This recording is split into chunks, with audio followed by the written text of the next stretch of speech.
Hello everyone, welcome back to my YouTube channel. If you're watching this video, then I'm guessing you care about GP, which is like a very small percentage of population. So welcome to this video. So I got an A star in GP. Global perspective, little A star! Like, I don't even know how, but I'm gonna share with you, I guess, how I think I got that A star, because like it's kind of a little bit of a miracle, but like, I don't know, I guess I did revise for it a lot, and I guess I have some stuff to share with you. In May, when I did this paper, I remember like the week before or the day before even, I was like looking up videos on how to revise for GP, or like how to be prepared for the exam, and I found one video that was helpful, and I don't even remember what he did. He went through an exam, I think, and I was just like, this doesn't help. So here I am giving you some advice on how to get an A star in GP. If you're watching this, you're most likely from my school, but if you're not, then I do CIE, Cambridge IGCSE Global Perspectives 0457. If that's your exam board, enjoy these tips. Okay, so first part, we're going to talk about the individual project. Now, if you're watching this when I upload this, which is in December, then this might be too late for you. But like if you're in year 10, or if you're gonna be in year 10 next year, I don't know, just listen to these tips. For your individual, choose a topic that you already have an opinion on. Make the personal perspectives easier. Also, choose a topic that has a clear, some people think this and some people think that, because like with my topic, I felt like it was kind of hard to argue the other perspective because not many people think that. So I did feminism and like the women's role of the 21st century. Most people are for an equal future, so it was kind of hard to like argue the other side that some people don't want. I don't know, it was just hard. Our teacher showed us a documentary a documentary about like Scientology, and there's a very, very clear, some people agree, some people disagree, and so like it's easier to balance out your argument. One thing that a lot of people struggled with the individual, their topic, their title was different to what they were talking about. They had their title picked out and then started writing, and then as they wrote, what they wrote didn't really correspond. It didn't really relate to the title, like it strayed away. For mine, it was like that as well. Like mine was, what is the role of the woman in the 21st century? My first draft is like really bad. I started writing about like Confucius, foot binding, and then my teacher read it and he's like, bro, this doesn't relate. So I was like, okay. And then I wrote more about like now, like the economic side of things, the social side of things. So make sure that your essay actually relates to the title.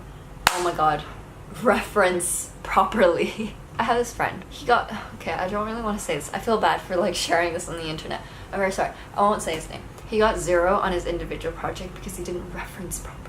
Imagine writing 2,000 words, having it perfectly beautiful and like it relates to the title, has a balance of argument and is very good and like has a personal perspective of solutions and future, and then to get 0 because he didn't reference properly. So make sure you reference properly. Check with the teacher. It's the teacher's responsibility, but it's also yours to check. Ask the teacher, is this how you reference it? Or I don't know, just don't let that happen, because that's like worst case scenario. I'm so sorry, but like, man. Component 2 is the group work. We got to choose which groups we got to work with. So if you're in year 10 now and you're watching this, then you can keep this in mind. Choose a group that you work well with. I chose my best friends because I know that I won't be scared to like tell them to do something. I'm just gonna be like, yo, you need to do this. If I was with like a group of random people, I'd kind of be scared to ask them to do things, or like I wouldn't be as confident working with them. Yeah, just choose a group that you feel like could bring out your potential. You know, like if you choose someone that you know like your personalities don't work together, I don't know, like if a teacher was watching this, they'd be like, that's not good advice. So our teachers told us to keep an activity log of like what we do each lesson. Personally, I didn't really use it, but like it's a good way to keep track of things that you've done, things you need to do. It's a good way to keep organized. You can always look back and check on what you've done for your write-up. So for your outcome, I think the best outcomes are the ones that you enjoy doing, that are more creative in a sense. For ours, we did a homelessness project. So we like collected clothes from the school and we distributed them to the homeless on one night, and we made a little video, and I think that was a really cool like idea. And we also got like different students from different nationalities to come in and talk about their opinions and their thoughts on homelessness, which I think is good because it's global perspectives and like global different nationalities just goes so well together. So I think that if you can incorporate some kind of global perspectives and not just local or national, it could be really good. However, like creativity is not one of the criteria for the outcome. It's just for you to enjoy it more. And if you enjoy it, then you'll like want to make it even better. So when we were doing the write-up, our teacher gave us like a list of things we had to hit, and it was like what were the difficulties, what were the successes in your group, the successes of your outcome, weaknesses of your outcome, and things like that. So make sure you write about everything, because they won't help you after that. That's the only time that they'll help you. So make good use of the help that they do give you, because you're not allowed to give it in and then get feedback and then give it in again. That's like, I think that's against the rules. So just use like all the help that they give you, because that's literally the most they can give you. Okay, now on to component 3, which is the exam, my favorite. Let me just give you a little bit of backstory. Throughout year 10 and 11, we have 1 year 10 mock, 1 year 11 mock, and then the year 11 GCSE proper real exam. In the year 10 mock, we didn't have a GP exam.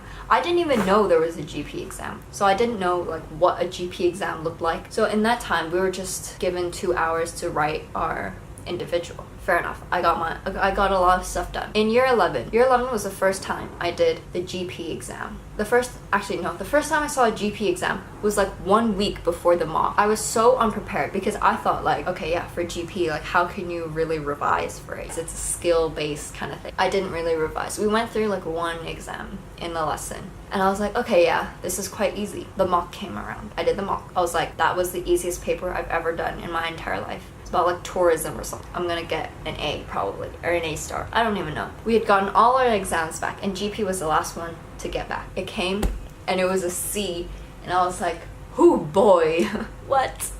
I was just so confused. Like, I lost marks everywhere. I didn't know the mark scheme. I didn't know how the paper worked. That's why I was so scared for the GP, like real exam. That's why I was so stressed on results day when I was like, oh, GP. Everyone else in my like friend group was like, oh, you care about GP? Like, did you even revise? I was like, yes, I revised. I think I've like found good ways to revise for the GP exam, because like I was so nervous about it, and I'm so glad I had like a whole week of like no exams for that GP, because I was like scared. How I revised: past papers, no brainer. How else are you gonna know what the GP exam looks like? However, I think with GP you get 8 topics, and your teacher's supposed to tell you. If they didn't tell you, ask. For mine it was like transport, fuel, employment, education, and other stuff like that. I don't even remember. I tried to look for 1 past paper for each of the 8.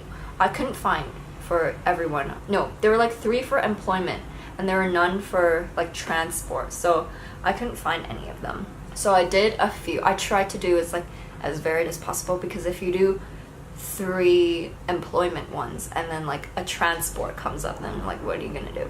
Every time I did one, I kind of noted down like basic knowledge from each insert, like the one with all the sources on it. I kind of like noted down what kind of things might come up, what kind of like subjects are they gonna bring up. You know, for tourism, they had like, is tourism good or is it tourism bad?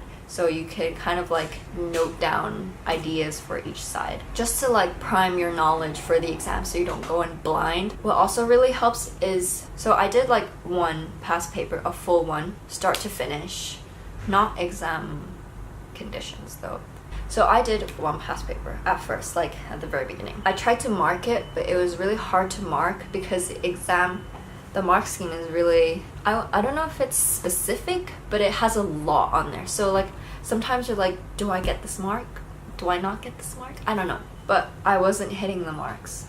Like the question would ask something, but it required you to answer with these specific things, even though it doesn't ask you in the question itself. It like implied. So if you look at the mark scheme, for some questions it's like you have to hit these 3 things. Oh, for the how would you investigate, you had to hit what type of information would you use, how would you do it, the method, and there were like 3 things, I can't remember now, but you had to hit those 3 things to get all of the marks. And I didn't know that because it didn't like say specifically you had to hit these 3 things, so I wasn't hitting the marks. Therefore, the second time I did a paper, I tried to write model answers. So I had the mark scheme in front of me, I had the insert in front of me, I had the question paper in front of me, and I wrote exactly what the mark scheme wanted me to write. It's really important for you to do this because then you know exactly how you can write an answer. Because if you just write the answer and then you see, oh, I actually had to do these things, then you don't get that practice of actually writing it out, you know? Like, I don't know if you know what I mean, but it really helps because that's what helped me to understand how the mark scheme works and how you can hit those marks properly. You want to become really familiar with the mark scheme because the mark scheme is so detailed that you should be comfortable with it. Like, you kind of know things that come up time and time again, so you kind of know like how to work things to get those marks. I'm like out of breath. Okay. So for the topics, before the exam, I kind of made a mind map for each topic, kind of like what questions came up with that topic, like what kind of subjects within that topic came up, just some like random ideas that I've come across in that topic. And I think it really helped me prime my brain in case that topic came up. So it was just so that I kind of have an idea of things you might want to write, so that you don't go into the exam blind. And the mind map doesn't have to be like super detailed. Mine was just like a little piece of A5, and I just like wrote down random ideas and keywords and stuff like that. So it doesn't have to be all that neat and exciting. Tips in the exam. I would say read through the insert first. Read through it all so you kind of have an idea of like the topic before answering that first question. With questions like how would you test this claim, you need to like think properly how before you even write, because like it needs to be specific and it needs to answer the question. Normally survey or questionnaire, if in doubt survey or questionnaire, it probably works. You need to talk about the types of data, how you're gonna get that data, if that data is reliable, and just stuff like that. So like remember what you need to write for that one. In the last few questions, they're kind of more essay. Oh my god, yes, nut or saga. Oh my god, this is the question paper. The last question is kind of like, how would you do something? How would you solve this problem? And they give you 3 things. You choose one, you argue why you would choose that one, and you argue against the others. So with that, my advice to you in the exam is to stay #woke. It sounds dumb, but honestly you need to always, every time like you write maybe like a paragraph or 2, like think, am I straying from the question? Read the question again. Make sure you don't stray from the question, because the first time I did it in the year 11 mock exam, I strayed so far from the question, like it didn't even relate anymore. And it's so easy to do that because you're so caught up in like what you're saying and how you can do this and that. It's really important for you to read the question again and again and make sure that you're not straying from the question. Always stay woke. Read the question. Make sure you're answering the question. Make sure you're saying what the question wants you to say and not something else. Answer specifically to what the question is asking you. And just stay woke. Like I don't know how to put this into words. Just like if you know what stay woke means, just do it. Like be aware of the time. So you only have an hour and 15 minutes to do all of that. So be aware of the time, what the question's asking you, if you're straying from the topic, and what exactly do you need to hit all of the marks. I guess that's my advice. Good luck with your exams. If you have mock exams this January, good luck. Good luck for your real GCSEs if you're watching this in like April or something. Yeah, I really hope this video helps you because yeah, I just want to like spread my knowledge. There's no use keeping all this information to myself, so I feel like I should give it to all of you. I hope this video helps you. I really hope it does, because yeah. If you like this video, give it a thumbs up. If you didn't, give it a thumbs down, and I'll see you next time.